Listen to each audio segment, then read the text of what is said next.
Bonjour à tous et bienvenue sur la chaîne, j'espère que vous allez tous très bien. Donc dans cette vidéo, je vais vous présenter un tarot auto-édité qui a comme thème la mythologie grecque. Donc il s'agit du The Odyssean Tarot, donc qui arrive dans une belle boîte en dur, avec pas un seul code barre, juste le titre du tarot, et c'est très beau comme ça je trouve. Alors il s'accompagne d'un guidebook énorme, c'est un livre, voilà vous voyez, en couleur. Donc un guidebook très complet. Chaque fois que cet artiste sort un jeu, il est tout le temps accompagné d'un livre très riche. Alors par le passé, je vous avais présenté le Gnostic Tarot, que voici. Je vous présente quelques lames, c'est la même facture au niveau des lames. Je vous mettrai, si jamais, la présentation de celui-là en fin de vidéo. Voilà. Alors, c'est pas du tout le même genre d'illustration, c'est pour vous montrer un peu à quoi ressemblait le Gnostic Tarot. Mais vous voyez, c'est le même principe, le même genre de boîte. C'est la même boîte, la même grandeur. Et au niveau du guidebook, pareil, on a un très gros guidebook. Voici pour le Gnostic. On a un livret carrément, mais c'est plus du guidebook, comme le The Odyssean Tarot, qui est un peu moins épais, mais qui est un peu plus grand. Donc bon. Voilà, et en fin de vidéo, je vous montrerai un autre tarot sur la mythologie grecque, qui pour moi, ces deux tarots sont les meilleurs tarots sur la mythologie grecque existants, en fonction de mes goûts évidemment. Alors, comme pour parler, alors je n'ai pas vraiment trop utilisé, j'ai juste regardé quelques lames, mais alors le livre fait 269 pages. En fin de livre, vous avez toutes les œuvres donc qu'a créé cet artiste. Alors, on retrouve le Gnostic Tarot, on retrouve, il y a un autre tarot que j'avais, il y a le Charles Dickens, il y a le Shakespeare Tarot, que je n'ai pas gardé, mais qui était accompagné d'un superbe livre aussi. Voilà, donc il est en couleur, c'est super bien écrit. Si vous voulez le traduire, c'est écrit en anglais, très facile à traduire pour Google Traduction. Voilà, donc je ne peux que vous le recommander. Alors, j'ai pas vu qu'il y avait des tirages, mais ce genre de livre, j'ai envie de dire, des tirages, c'est que secondaire. Mais par contre, il y a tout, pour chaque lame, on a vraiment, tout est super bien étoffé, en fait. Alors là, par exemple, pour ce qui est du hiérophant, on va avoir donc cette page avec une photo en couleur de la lame. Et on a également, il est très riche, hein, on a deux autres pages et encore deux autres pages. Voilà. Donc vous voyez, il y a beaucoup d'infos pour chaque lame. Alors, pour les amoureux, pareil, on a la représentation de la lame en couleur, deux pages et deux autres pages. Donc il y a un peu moins d'écrit. Alors, en fonction de la lame, il y aura plus ou moins des écrits. Alors, si je prends une mineure au hasard, ben, pas la peine de le prendre au hasard, mais c'est un peu pareil que les majeurs. Là, par exemple, on a le 2 de coupe, me semble-t-il.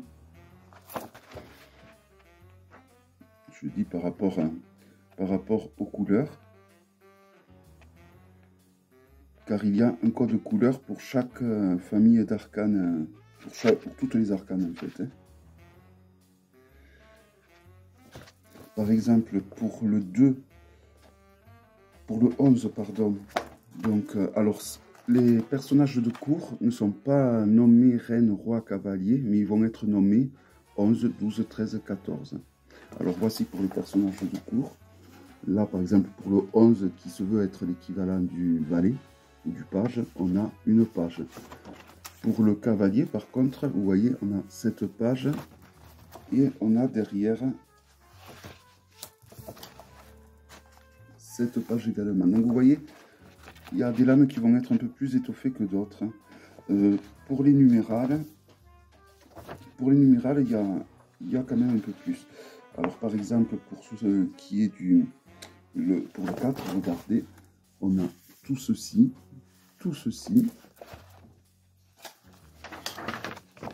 et encore ceci. Voilà, donc vous voyez, c'est quand même bien...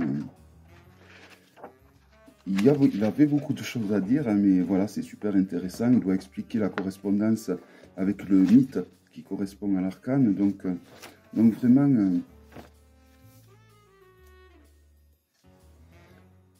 non, c'est un superbe bouquin, vraiment. Dommage qu'il ne soit pas en français. Mais voilà, avec Google Traduction, on arrive quand même à traduire de mieux en mieux. Alors, pour ce qui est de la boîte, donc c'est une boîte en dur, avec ce petit espace pour mieux soulever le couvercle, ça c'est toujours intéressant.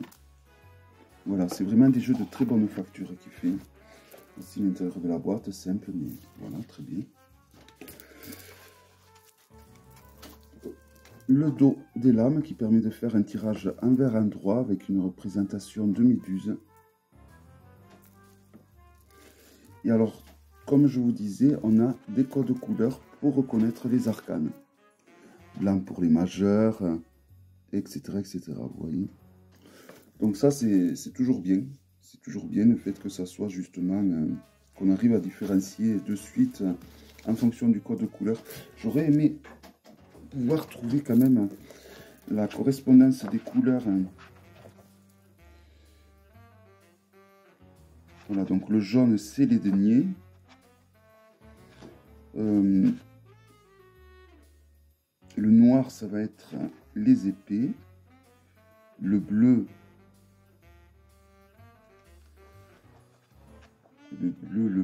ben, ça va être l'eau, donc les coupes. Et le rouge sera donc les flammes, donc le bâton. Voilà, donc c'est parti pour la présentation. Donc avec les majeurs, alors on a de très grandes lames.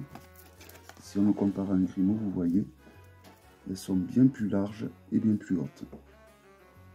La qualité est très bonne, il n'y a rien à redire, hein, parce que souvent quand les lames sont plus grandes, on perd en qualité. Là, c'est pas le cas. Elles sont de qualité, pour des grandes lames, elles sont de qualité très correcte. Allez, on commence avec la 0. Donc sur chaque lame, donc évidemment, il y a une correspondance avec un dieu, un demi-dieu, un héros mythologique ou une scène mythologique.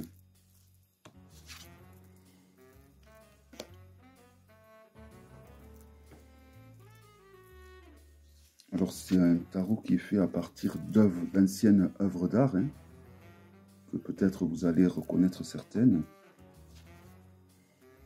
Donc là on a Héra, en impératrice, me semble-t-il. Oui, avec le pan. Souvent Héra est accompagnée d'un pan. Héra, donc Junon, la femme Zeus que voici, qui lui est souvent accompagné de la foudre, tout simplement, hein, mais également d'un aigle, donc il y a tous les attributs du Père des dieux. Alors là, j'en suis pas sûr, mais je pense que c'est Chronos, donc un titan, le père des trois dieux, donc Zeus et Poséidon. Mais il faudrait que je vérifie quand même sur le guidebook pour avoir confirmation.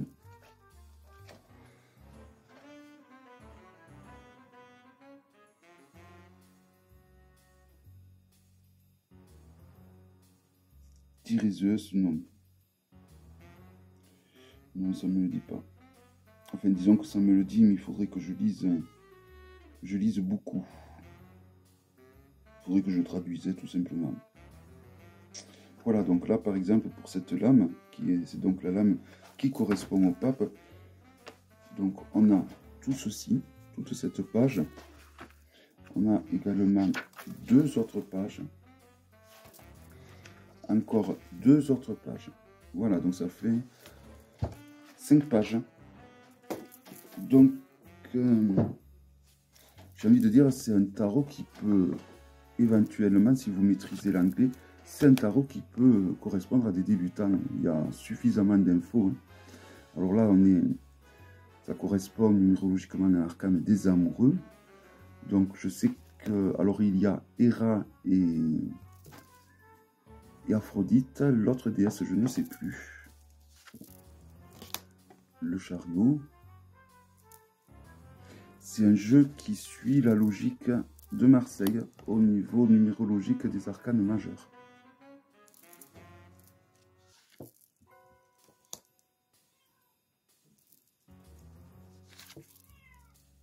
Donc on ne peut pas se tromper, il y a le numéro écrit en gros. Hein.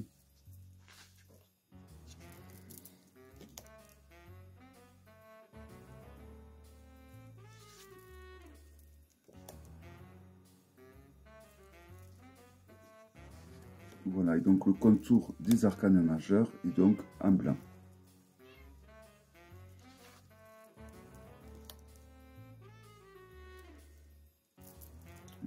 Donc la tempérance.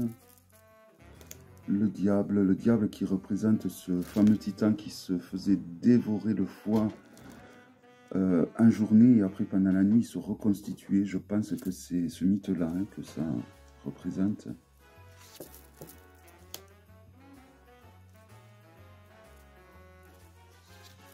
On a de très belles œuvres d'art. Ma chatte me fait bafouiller. On a de très belles œuvres d'art, je trouve. Qui ne sont pas sombres, hein, parce que souvent, quand il est question d'œuvres d'art sur des jeux comme ça, souvent les œuvres se ressortent très sombres. Et là, c'est pas du tout le cas. Et donc, rien que pour ça, chapeau. C'est vraiment un très beau jeu sur la mythologie grecque. Hein. Je pense que c'est l'un des meilleurs que j'ai eu en main. Et j'en ai eu beaucoup. Hein. Mais celui-là, vraiment, au niveau qualité de lame, représentation sur les lames, le livre d'accompagnement, tout simplement, hein, qui est vraiment un gros bébé. Hein. Alors là, on est au bâton. Donc pareil, sur chaque lame, on a donc une correspondance avec un mythe grec, ou un dieu, ou un demi-dieu.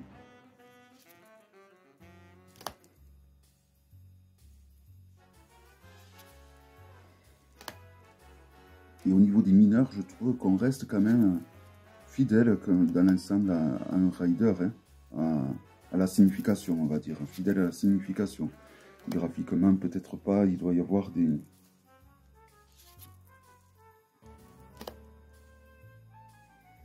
Un beau Pégase.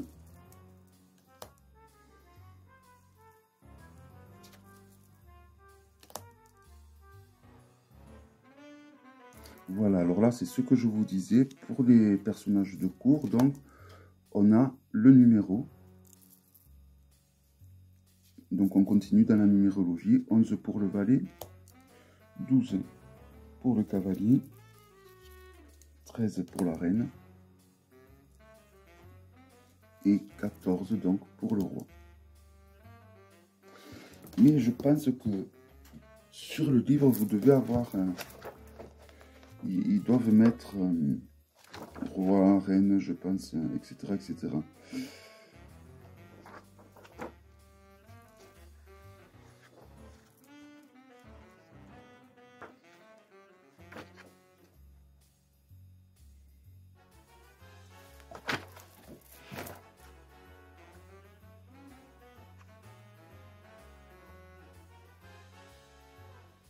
Non, ils mettent juste le nom de la scène mythologique, mais ils mettent pas la coupe. Bon, à la fois, il n'y a pas besoin, hein, on le sait. Hein. On le sait, la correspondance avec les arcanes, quand même, le numéro. Les coupes ou l'eau.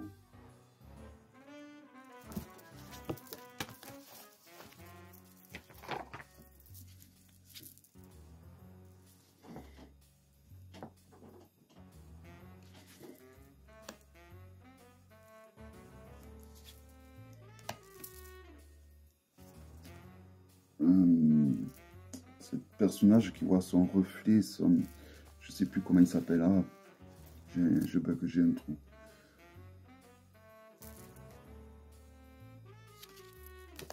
Ça va me revenir.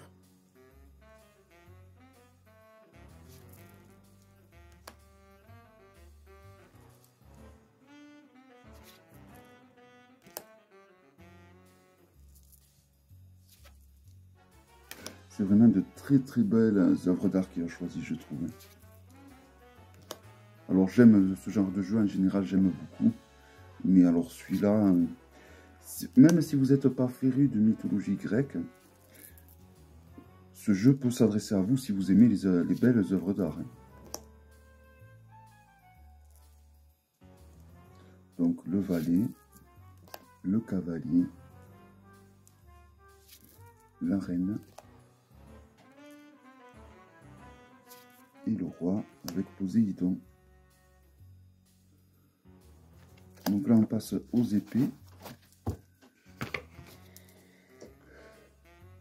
Voilà, donc ce jeu va s'adresser au final à ceux qui sont des amoureux de la mythologie grecque, ceux qui aiment les belles œuvres d'art, les jeux qui sont faits à partir d'œuvres d'art. Et puis voilà, et puis ceux qui ont tout simplement un coup de cœur.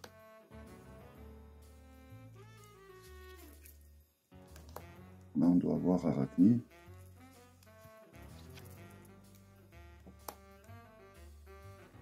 J'ai eu beaucoup de jeux sur la mythologie grecque, des tarots, et je trouve qu'il n'y a pas un choix, il n'y a pas beaucoup de choix. Il commence à y en avoir, mais à l'époque, il y avait que le fameux de Los Scarabeo, là, et le tarot mythique que je vais vous présenter à la fin de la présentation de celui-ci. Et voilà, c'est tout. Il n'y en avait pas vraiment d'autres. Alors, il y en avait d'autres, vous allez me dire, mais des biens, il n'y en avait pas tant que ça. Il n'y en avait pas. Et là, je trouve que ce jeu et le tarot mythique, donc pour moi, sont vraiment les meilleurs tarots sur la mythologie grecque qui existent.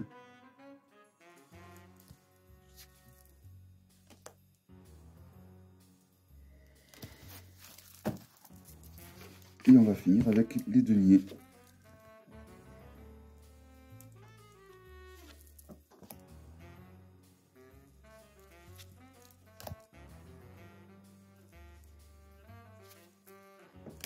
De deniers.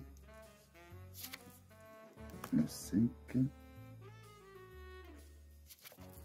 Voilà, mais de manière générale, ce tarot va vraiment parler à ceux qui aiment la mythologie grecque, ceux qui aiment les œuvres d'art, comme je vous ai dit, et ceux qui ont un coup de cœur. C'est vraiment à ce public-là, je pense qu'il est dédié, ce tarot.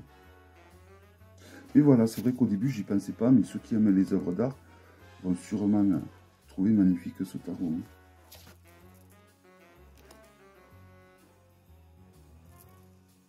Et en effet, il y a beaucoup d'œuvres d'art dans les œuvres qui retracent donc les légendes grecques.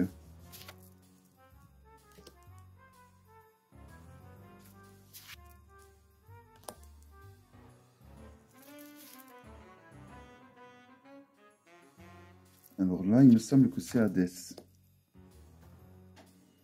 De ce que j'ai pu lire sur le bouquin. Voilà, donc pour moi, une réussite vraiment parfaite avec cet ensemble. Donc le Odysséen Tarot, avec un très joli livre, très riche. Je vais vous présenter donc le tarot mythique.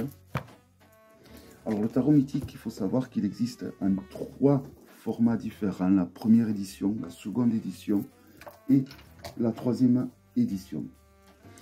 Alors la première édition n'était pas terrible ni au niveau du guidebook ni au niveau des lames, mais était très jolie au niveau du tarot en lui-même, parce que après ils ont fait la seconde édition où là on a, bon, au niveau du livre toujours 0, mais au niveau des cartes on a eu là des cartes de meilleure qualité, parce que dans la première édition les cartes étaient fines comme du papier à cigarette. C'était vraiment dommage. Et là, par contre, on a de bonnes lames assez épaisses, de bonne qualité, avec un dos acceptable. Alors, il y a mieux, mais il y a vraiment pire. le dos de la 3e édition est catastrophique. Par contre, dans la 3e édition, et on perd également au niveau de la qualité des lames dans la 3e édition. Par contre, dans la 3e édition, le seul truc qu'il y a de bien, c'est le guidebook, qui est un livre, hein, comme vous pouvez voir, voilà, où on nous explique donc les correspondances donc avec les mythes grecs, ainsi que les dieux grecs. Donc, je vais vous présenter quelques lames. Là, on a Hermaphrodite, je sais plus, là, on a Pandore,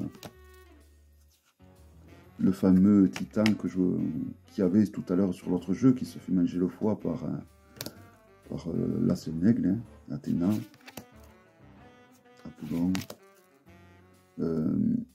Hadès, Chiron. Voilà, donc on a le nom en haut. C'est un jeu, on ne peut pas dire qu'il suit le Rider ou le Marseille. C'est un jeu qui a son propre système, j'ai envie de dire. Hein. Alors il y a des majeurs, il y a des mineurs, il y a des coupes, des épées, des deniers comme un tarot lambda. Mais au niveau signification, ils tiennent vraiment compte des mythes et des légendes grecques. Voilà, un très très joli tarot. Alors, sur les arcanes majeurs, vous allez avoir des correspondances avec des dieux. Et sur les mineurs, ça va être donc 4 histoires. Donc une histoire, un mythe qui va correspondre au denier, un autre mythe pour les bâtons, et ainsi de suite. Voilà, donc à mon sens, les 2 meilleurs jeux sur la mythologie grecque. J'espère que cette vidéo vous aura plu et je vous donne rendez-vous à très bientôt pour une prochaine vidéo. Bye bye.